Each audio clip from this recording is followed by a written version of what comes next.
Guys എല്ലാവർക്കും വലിയ റാപ്പറുടെ പുതിയൊരു വീഡിയോയിലേക്ക് സ്വാഗതം. ഗൈസ് ഇന്നത്തെ പരിപാടി എന്താ അറിയോ, ഞാനിങ്ങനെ വീടിൻ്റെ അവിടെ നിന്നുകൊണ്ടിരിക്കുമ്പോഴേ ഒരു ഒമ്മിനി നിറച്ച് മീൻ കുട്ടികളെയും കൊണ്ടിട്ട് ആരൊക്കെ അങ്ങോട്ട് പോയിട്ടുണ്ട് നമ്മുടെ മീൻ കടവിക്ക്. അപ്പോൾ നമുക്ക് ജസ്റ്റ് ഒന്ന് പോയി നോക്കാം എന്താ പരിപാടി എന്ന് അറിയണ്ടേ. അപ്പോൾ ഗൈസ് നേരെ വീഡിയോയിലേക്ക് പോവാം. Bye bye.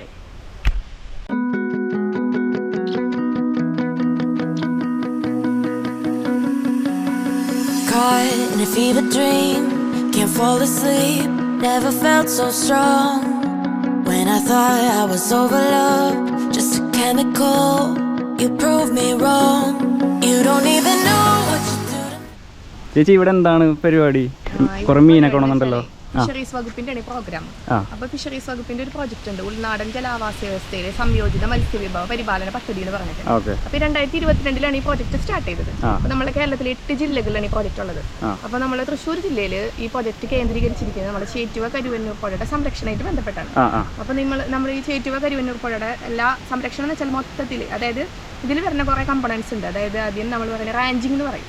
അതായത് പുഴയിൽ മത്സ്യക്കുഞ്ഞുങ്ങളെ നിക്ഷേപിക്കാം. നിങ്ങൾക്ക് ചോദിക്കാം, ഓൾറെഡി പുഴയിൽ മത്സ്യക്കുഞ്ഞുണ്ടല്ലോ, പിന്നെ ഇതിന് നിക്ഷേപിക്കുന്നില്ല. പുഴയിലൊക്കെ ഇപ്പം മത്സ്യക്കുഞ്ഞുങ്ങളൊക്കെ കുറഞ്ഞു വരാണ്. അപ്പൊ അതിന്റെ ഭാഗമായിട്ട് നമ്മൾ ഈ പുഴയിൽ റാഞ്ചിങ് നടത്തുന്നുണ്ട്. അത് കരിമീൻ കുഞ്ഞുങ്ങളെ നമ്മൾ നിക്ഷേപിക്കും. ഓരോ വർഷവും നമ്മൾ 3 ലക്ഷം കരിമീൻ കുഞ്ഞുങ്ങളെ നിക്ഷേപിക്കും. 5 ലക്ഷം കാർപ്പ് കുഞ്ഞുങ്ങളെ. കാർപ്പ് നമ്മൾ കരുവന്നൂർ പുഴയാണ്, അത് ഫ്രഷ് വാട്ടറാണ്, ശുദ്ധജലം, അവിടെയാണ് നമ്മൾ നിക്ഷേപിക്കുക. പിന്നെ ഒരു 10 ലക്ഷം കാരച്ചെമ്മീൻ കുഞ്ഞുങ്ങളുണ്ട്. അതിനെ നമ്മൾ ഓരോ വർഷവും ഇത്ര ലക്ഷം വെച്ച് നമ്മൾ നിക്ഷേപിക്കുന്നുണ്ട്. 2022 മുതൽ നമ്മൾ ചെയ്തു വരുന്നുണ്ട്. പിന്നെ മാംഗ്രോ ഫോറസ്റ്റേഷൻ എന്ന് പറയും, അതായത് കണ്ടൽ കാടുകൾ നട്ടുവളർത്താൻ. പലർക്കും കേൾക്കുമ്പോൾ കണ്ടൽക്കാട് വലിയ ഇഷ്ടമുള്ള കാര്യമാണ്. ഈ മണ്ണൊലിപ്പ് തടയുക, അതും മാത്രമല്ല കുറെ ജീവികളുടെ ഈ ആവാസ കേന്ദ്രമാണ് ഈ കണ്ടൽക്കാട്. കണ്ടൽക്കാട് പോയി കഴിഞ്ഞാൽ കുറെ ജീവികൾ അവിടെ വെച്ചിട്ടുണ്ട്. പിന്നെ അവർക്കൊരു സർവൈവ് ചെയ്യാൻ അവർക്കൊരു ഇതില്ലാത്ത പോലെ അവരുടെ വംശം തന്നെ.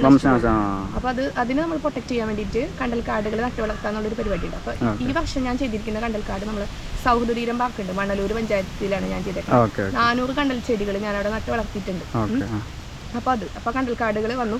പിന്നെ ഒരു ഫിഷ് പ്രൊട്ടക്റ്റഡ് ഏരിയ എന്ന് പറഞ്ഞിട്ടൊരു സംഭവം ഉണ്ട് ഈ പ്രൊജക്റ്റിൽ. അതായത് നമ്മളിപ്പോൾ കണ്ടിട്ടില്ല നാഷണൽ പാർക്ക്, സൂലല്ല നാഷണൽ പാർക്ക്, അതൊരു സംരക്ഷണം പോലെ. അതുപോലെ നമ്മൾ മീൻ കുഞ്ഞുങ്ങളെ സംരക്ഷിച്ച് നിർത്താം പുഴയിൽ. അതിനെ ഫിഷ് പ്രൊട്ടക്റ്റഡ് ഏരിയ എന്ന് നമ്മൾ പറയാം. 2 ഹെക്ടർ ഏരിയയിൽ നമ്മൾ ഒരു പുഴയിൽ ഒരു ഭാഗം നമ്മൾ സംരക്ഷിത മേഖലയായിട്ട് നമ്മൾ അവിടെ മീനുകൾക്ക് പ്രജനനം ചെയ്യാൻ ഒരു അവസരം, ആരുടെ ശല്യമില്ലാണ്ട് അവർക്ക് ഒരു അവസരം കൊടുക്കാന്നുള്ള രീതിയിൽ കരിമീൻ കുഞ്ഞുങ്ങളുടെ പ്രജനനത്തിന് ബന്ധപ്പെട്ട്. അപ്പം അങ്ങനെ ഒരു സംഭവം ഉണ്ട്. അപ്പോൾ ഈ ഫിഷ് പ്രൊട്ടക്റ്റഡ് ഏരിയ നമുക്ക് 2 എണ്ണം വേണം. അത് ഒരെണ്ണം ഏകദേശം നമുക്കൊരു വെങ്കിടങ്ക് പഞ്ചായത്തിൽ റെഡി ആയിക്കൊണ്ടിരിക്കുന്നു, അതിന്റെ പണികളൊക്കെ വരുന്നുള്ളൂ. ഇതാണ് നമ്മളൊരു പ്രോജക്റ്റ്. മൊത്തത്തിൽ പറഞ്ഞ ഒരു പ്രകൃതി സംരക്ഷണമാണ് പ്രോജക്റ്റ്. അതിന്റെ ഭാഗമായിട്ടാണ് ഇപ്പോൾ ഇവിടെ നമ്മളിപ്പോൾ ഇന്നൊരു 10,000 കരിമീൻ കുഞ്ഞുങ്ങളെ കൊണ്ടുവന്നിട്ടുണ്ട് അഴീക്കോട് ഹാച്ചറിയിൽ. അപ്പം ഒരു 10,000 കുഞ്ഞുങ്ങളെ ഞങ്ങൾ ഈ മീൻകടവിൽ ഇന്ന് നിക്ഷേപിക്കുന്നു. ഇതോടെ ഏകദേശം നമ്മൾ ഈ റാഞ്ചിങ് കഴിഞ്ഞു. ഓൾമോസ്റ്റ് ഇപ്പോൾ ഒരു 26-27ഓളം റാഞ്ചിങ് നമ്മൾ നടത്തിയിട്ടുണ്ട്. അപ്പോൾ പഞ്ചായത്ത് പ്രസിഡന്റിന് വേണ്ടി വെയിറ്റ് ചെയ്യണം. നമുക്ക് എന്തായാലും ബാക്കിയുള്ള പരിപാടികൾ കാണാം. പേര് ചോദിക്കാൻ മറന്നു. പേരെന്റെ പേര് ഷഹന, ഞാൻ ജില്ലാ കോർഡിനേറ്ററാണ് തൃശ്ശൂർ ജില്ലയിലെ. ഓക്കെ.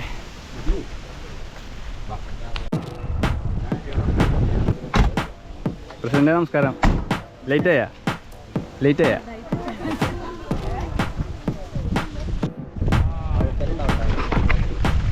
അപ്പോൾ നമ്മൾ പുഴയിലേക്ക് കരിമീൻ കുഞ്ഞുങ്ങൾ ഇടണ കാണാൻ പോകുന്നുണ്ട്.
ഇതിലെങ്ങനെ ഇടാറിയോ ഞാൻ ചേട്ടാ അതെ ഇങ്ങനെ മൂല വെച്ച് പിടിക്കാം എല്ലാം കൂടി കുറച്ചിട്ടില്ല എല്ലാം ഇങ്ങനെ